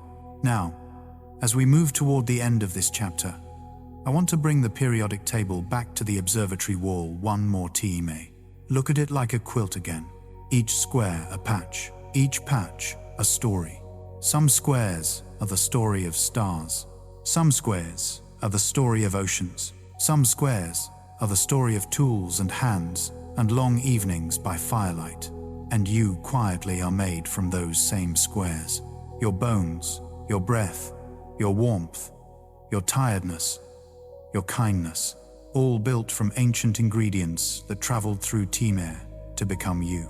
So if you've felt small lately, remember this: small does not mean insignificant. A single atom is small, and yet, when atoms gather, they become oceans, mountains, music, and sleep. If this chapter reminded you of a beautiful, ordinary object, an old key, a ring, a book, a window, feel free to share it below whenever you're awake enough to type. A simple memory is enough. In part 8, we'll step into the sky again. We'll follow a gentle trail from the elements in your hands to the elements in the stars above you. How starlight reveals composition, how we read distant matter as if it were a letter written in light. And we'll keep it calm, like the slow turning of constellations. For now, let the coastal town fade. Let the lantern grow dimmer.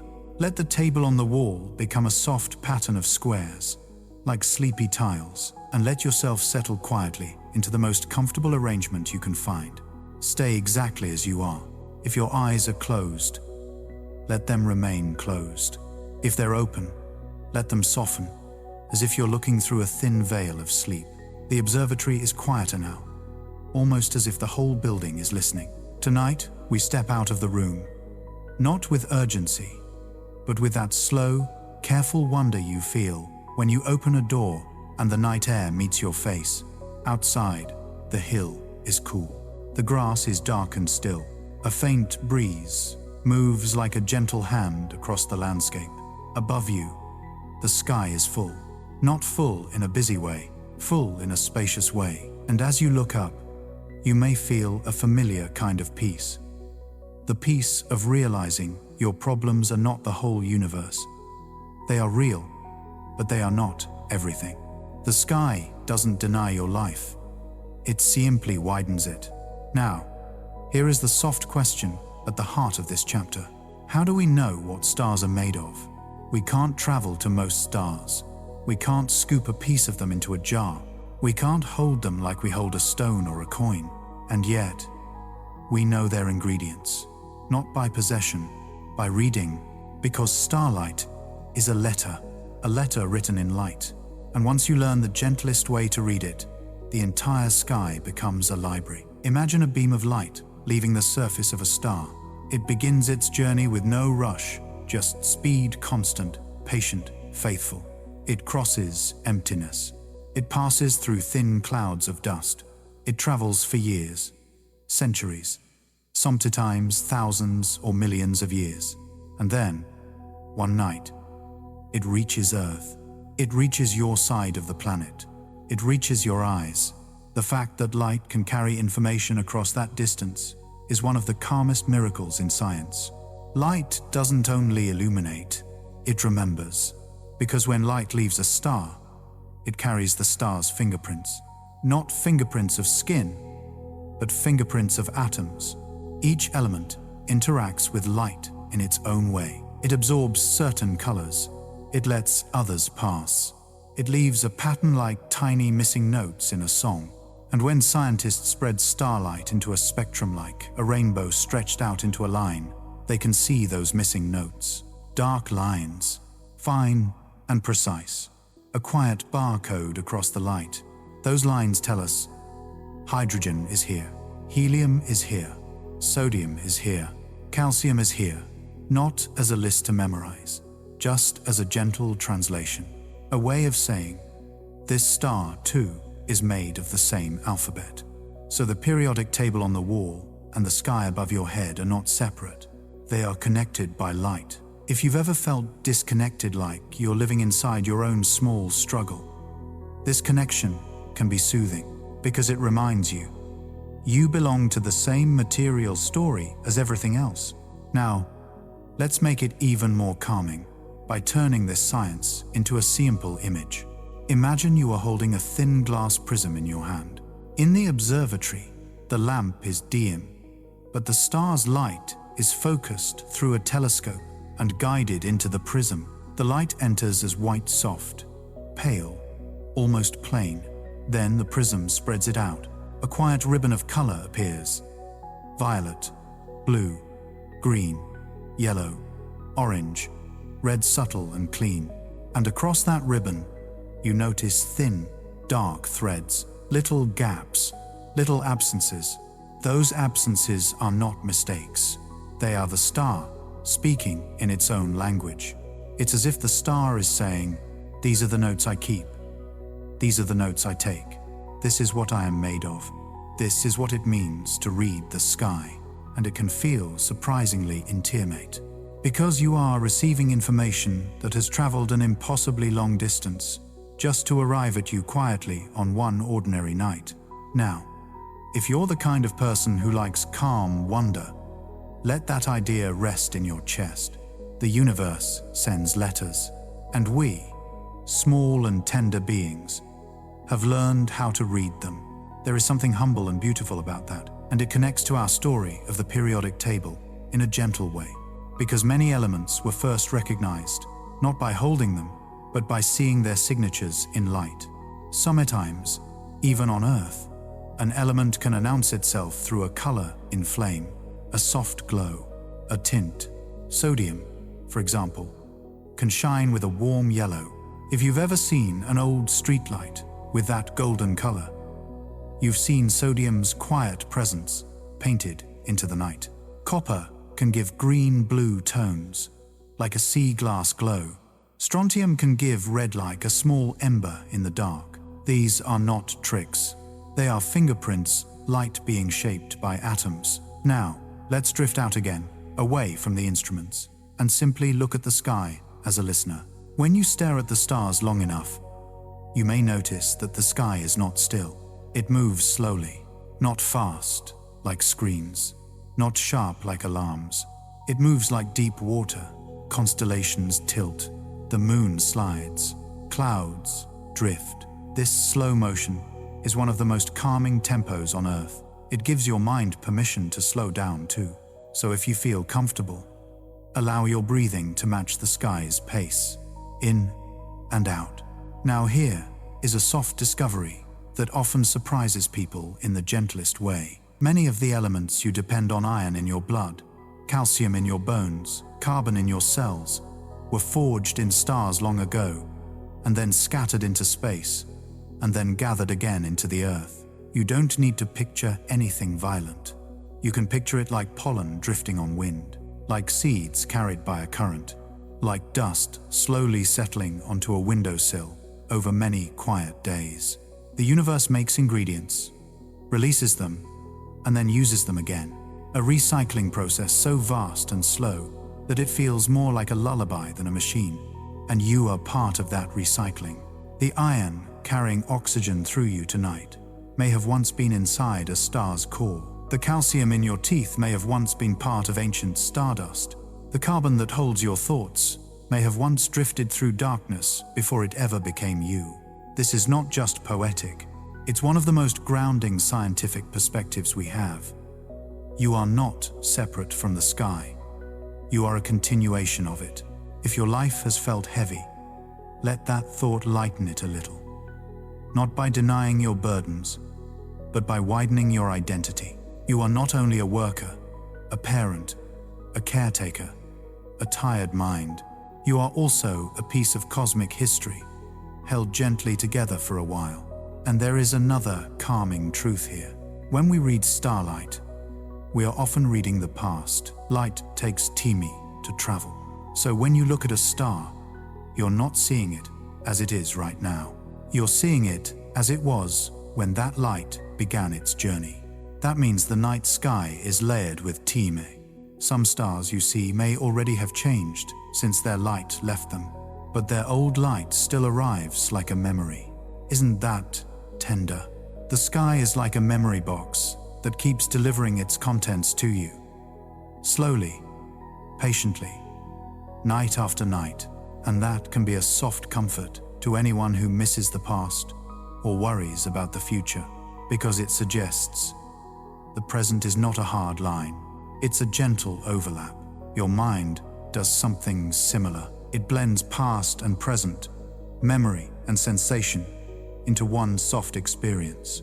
Sometimes that blending causes worry, but sometimes it creates warmth, nostalgia, gratitude, the quiet knowledge that you have lived. So if your mind brings up an old memory tonight, you can treat it like starlight, a message from another team, arriving calmly. You can receive it without being pulled apart by it. Now, let's return to the observatory. One more team. On the desk is the periodic table again, this quiet quilt of squares. And now you can feel the connection more clearly. The table is the alphabet. The stars are the pages. Light is the ink. And you, listening in the dark, are the reader. That is a peaceful role. A role that doesn't demand performance, only attention. If you want to leave a comment later, when you're awake, tell me what the night sky means to you. A memory, a place, a feeling. If tonight's story reminded you of a beautiful memory, feel free to share it below. Here, no one rests alone. Every story is a soft lantern in the dark. In part 9, we'll return to the periodic table's deeper philosophy, how it teaches us a calmer relationship with time, how some things last, some things fade, and yet none of it is rushed. We'll move toward the most soothing truth of all, that rest is not something you earn, it's something you return to. For now, let the rainbow ribbon of starlight fade gently. Let the dark lines soften into silence. Let the sky become a wide, quiet ceiling. And let yourself sink a little deeper into your bed, into gravity, into the night. If you're still with me, let's make the story even slower now, as if every sentence is spoken from a comfortable chair in a dark room, with rain tapping softly at the window. And if you're half asleep, that's perfect. This chapter is meant to feel like drifting, like floating on calm water where you don't need to swim. We've traveled through the periodic table as if it were a map. We've walked through the familiar neighborhoods of matter, salt, iron, carbon, copper. We've approached the edge where some elements appear briefly, like a whisper followed by silence. We've stepped under the sky and learned how starlight carries the fingerprints of atoms across time and distance. Now we come to something gentler than facts. We come to time, because the periodic table, quiet as it looks, is also a teaching about time. It reminds us that the universe contains many clocks, many tempos, many ways of lasting. Some things endure almost unimaginably long. Some things fade quickly, and the universe does not judge either one. It simply allows them to be what they are for as long as they can. That is one of the most calming truths you can borrow at Bedtime. Time is not only pressure. Time can be permission. Imagine two candles. One candle burns slowly in a thick glass jar. Its flame is small, steady, patient. It might last for many hours, long enough to soften an entire evening. The other candle is a thin taper, beautiful, delicate. Its flame dances more quickly. It won't last as long, but it still gives light while it does. Neither candle is wrong. Neither candle is a failure. They are simply different kinds of time. The periodic table holds both kinds.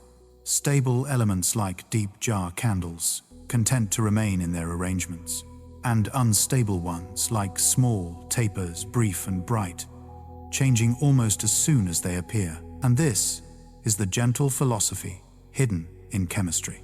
Impermanence is not a mistake. It is part of the design. If you've been fighting change lately, fighting aging, fighting a new season, fighting a shift in work or relationships, this idea may help you exhale, because the universe itself is built on change, and it is still beautiful. Now, let's bring this back to your life. By the time someone reaches their mid-30s and beyond, time often feels different than it did in youth. Days can feel full and fast. Years can seem to speed up. The body remembers more. The heart carries more. And in that busyness, it's easy to feel as if you are always behind, always catching up, always chasing. But the universe, through the steady rhythms of matter, offers you a softer story. It says, there are things that last, there are things that pass, and neither one needs to be rushed. So tonight, you do not need to outrun time. You can rest inside it. Now, imagine the periodic table again, but this time as a set of hourglasses. Each square is an hourglass with a different kind of sound. Some hourglasses run so slowly, you can barely see the grains move. Those are the stable elements, the ones that make mountains, bones, oceans, and homes. Other hourglasses run quickly, grains slipping through almost immediately. Those are the fleeting ones, the edge elements that appear and then transform. But every hourglass is part of the same shelf, the same library, the same universe. And you are like that shelf. You hold many tempos at once. There are parts of you that are slow, your deep values, your love, your long-term hopes, your loyalty, the quiet wisdom you've gathered. And there are parts of you that are fast, a passing worry, a sudden memory, a mood that comes and goes. a thought that flashes and fades. The problem is not that you have both. The problem is only when you try to force everything into one tempo. Sleep is where the tempos can separate again, where the fast parts can soften and fade, where the slow parts can remain without pressure. Now, here is a calming scientific image to hold for a moment. Atoms, when they settle into stable arrangements, release energy gently, not like explosions, like sighs, like the world exhaling. And your body does something similar at night. When you finally stop pushing, your muscles soften, your breathing deepens, your nervous system releases a little tension, as if it's been holding its breath all day. That release is your body becoming stable again. So, if you're lying awake, waiting for sleep, you don't have to force it. Forcing is like trying to hold an unstable atom in your hand. Tightening your grip only makes the effort louder. Instead, you can invite sleep the way scientists invite fragile elements, by creating the right conditions. Soft light, quiet, warmth, safety, a gentle environment where rest can appear. You're doing that right now, simply by listening. Now, let's talk about memory again. Because memory is Time's quieter voice. Memory is selective. It doesn't store everything. It keeps what matters emotionally. It keeps what shaped you. In that way, memory is like chemistry. Nature also doesn't keep everything. Earth keeps what can last. The rest transforms. So if you find yourself grieving what you've lost years, lost moments, lost versions of yourself, remember, transformation is not erasure. Some things you once were are still inside you, just rearranged. Like elements becoming new compounds. Like stardust becoming bone. A childhood joy may become adult tenderness. A past pain may become a boundary that protects you. An old love may become gratitude. Nothing is wasted. It is simply reassembled. This is a very gentle kind of hope, not the loud hope that promises everything will be perfect, but the quiet hope that says, even change can become part of your healing. Now, we return to the most soothing sentence of our journey, the one that belongs to bedtime like a lullaby. The universe is not hurried, and neither are you required to be. If you want, breathe that sentence in as if it were warm air. In, the universe is not hurried. Out, and neither are you required to be. Now imagine a calm clock with no numbers, no deadlines, no alarms, only a soft pendulum, swinging gently, tick and pause, tick and pause. That pause matters. The world often teaches us to focus on the ticks, the moments of doing, producing, responding.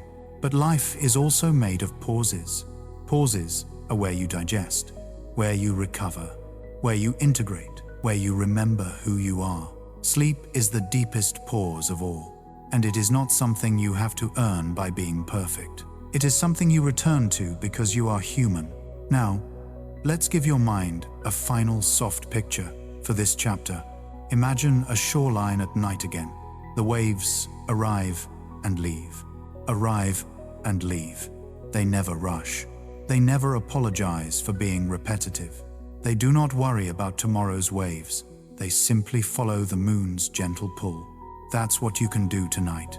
You can follow the moon inside your own body. The pull toward rest. You can stop arguing with it. You can stop negotiating with it. You can let it carry you. If you want to leave a comment later, when you're awake enough. If this story brought you calm, leave a gentle comment for yourself. Even one word is enough. Rest. And don't forget to subscribe for more peaceful nighttime journeys. In part 10, the final part, we'll lower the lights even more. We'll bring the whole journey together. Elements, stars, time, memory. And then we'll let it all dissolve softly into sleep, like mist dissolving into morning. For now, let your mind stop measuring. Let your body stop pushing. Tonight, you don't have to hurry. The night has carried us a long way, softly. And now, as we reach the final part of our journey, You don't need to travel anymore. You don't need to learn. You don't need to hold on to the map. You can rest. If your eyes are open, let them soften as if they are looking through warm water. If your eyes are closed, let them remain closed, as if they have found a gentle shore. And if you are somewhere in between, half dreaming, half listening, that is exactly where this story belongs.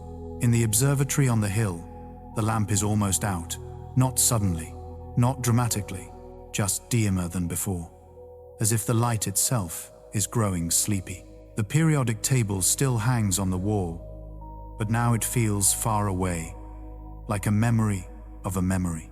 The squares are there, but the edges blur.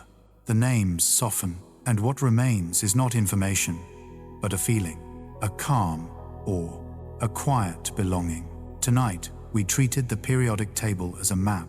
We walked through its familiar towns, breath and water, salt and stone, copper and iron. We visited the edge, where some elements appear only briefly, a whisper followed by silence. We stood under the sky and listened to starlight, learning that light can carry the fingerprints of atoms across unimaginable distances.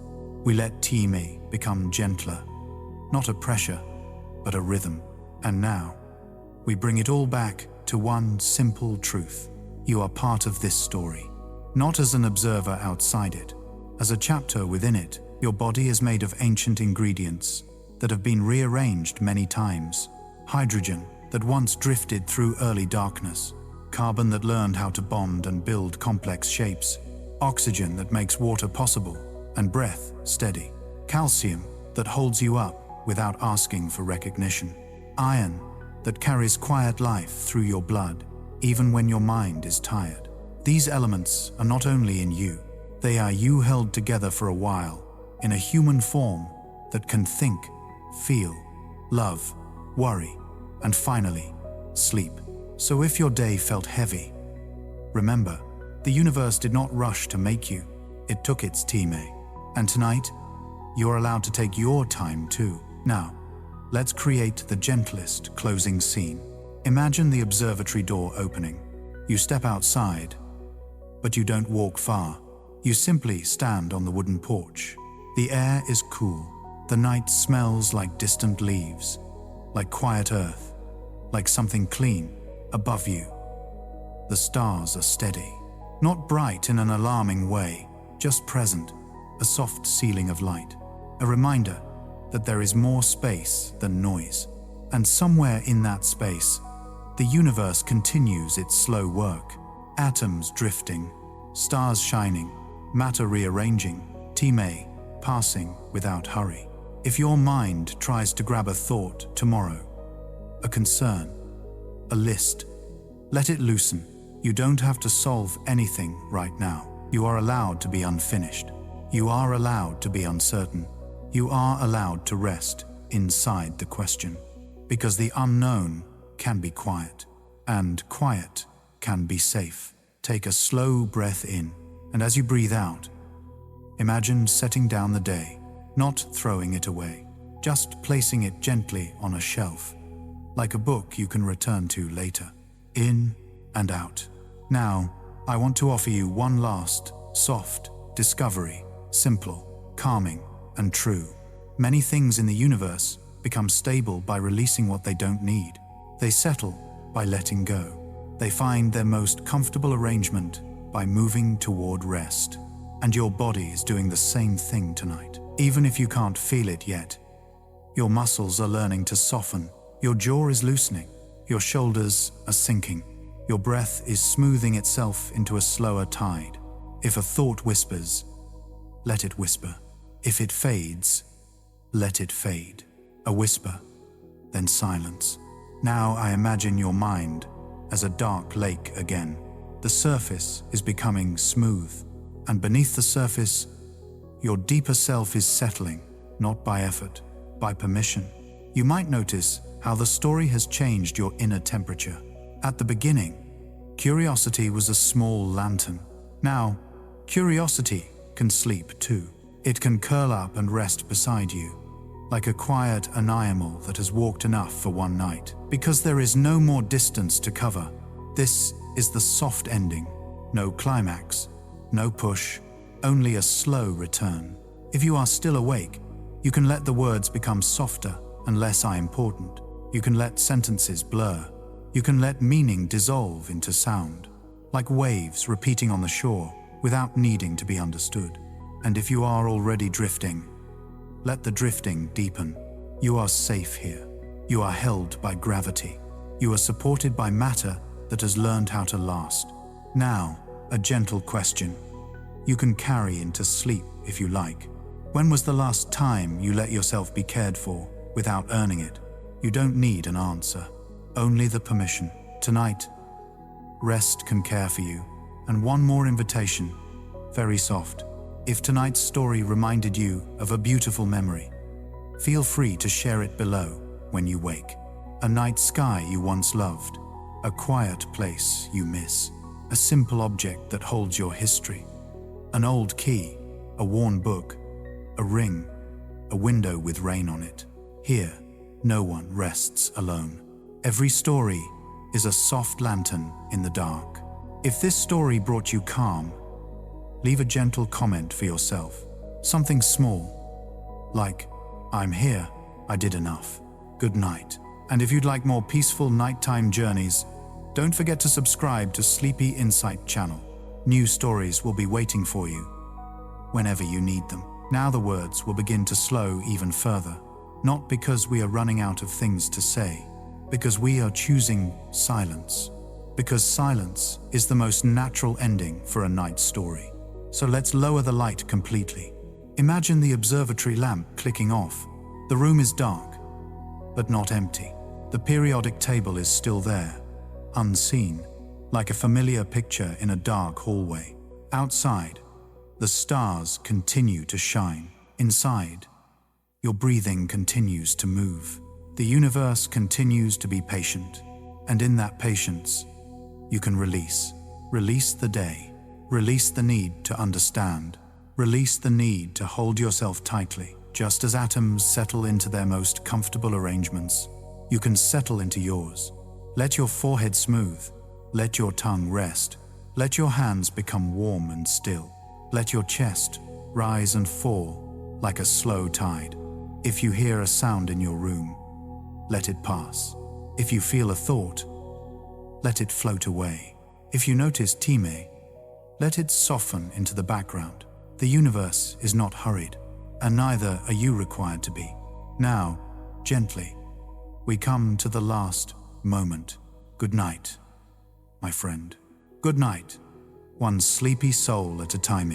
And when you are ready, when your mind is ready to loosen its final thread, let the dark take care of the rest. Before we let the final silence arrive, we can linger a little longer in the softness we've made together.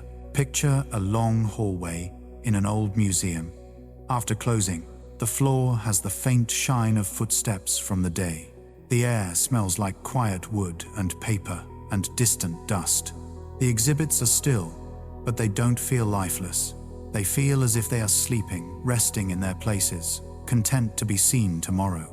You move through that hallway without hurry. No one is timing you. There is no test at the end of the corridor. This is what night can be, a place where you don't have to prove anything. And the periodic table in this dreamlike museum is one of the exhibits. Not a strict grid, but a gentle mosaic. You don't read it. You simply stand near it and feel how orderly it is, how calm it looks, how it seems to promise that the universe can be arranged quietly into something that holds. If your thoughts are still a little busy, that's okay. Busy thoughts are like small birds settling into branches at dusk. They chirp for a while, shifting their weight, finding a comfortable spot. Then, one by one, they go still. You don't need to silence them by force. You only need to give them a night tree to rest in. So let your breathing become that tree. In and out, steady and kind.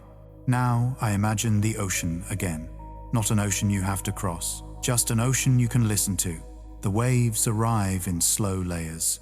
Each wave lays its cool hand on the sand, then slides back. Nothing is demanded. Nothing is rushed. You can do that too. Receive the breath, release the breath, and as you release, let your body become heavier in the best way. Not heavy with burden, heavy with safety. Feel the back of your head resting. Feel your neck letting go. Feel your shoulders soften downward, as if they have finally stopped holding up the world. Let your arms become pleasantly warm and still. Let your hands unclench, even if only a little, as though they are opening to the night air. If the mind tries to return to old scenes, imagine those scenes as photographs in a box. You don't have to tear them. You don't have to explain them. You can simply close the lid. Not forever, just for tonight. Outside, the sky keeps its slow rhythm. The moon moves like a tide. Clouds drift like soft blankets across the dark. And all of it happens without urgency. If sleep comes in waves arriving, leaving, arriving again, welcome that rhythm. Sleep doesn't always fall like a curtain. Sometimes it arrives like the tide. So let it arrive. Let it leave. Let it arrive again. Each return is closer than the last. And somewhere, quietly, your body remembers how to cross the threshold. Your breathing deepens. Your heartbeat steadies.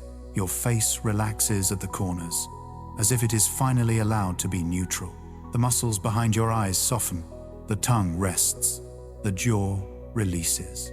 You don't have to do this perfectly. You only have to allow it.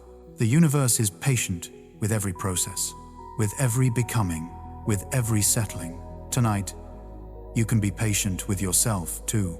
If you notice the smallest comfort, warmth in your blanket, cool air on your skin, let it be enough. Tiny comforts are real.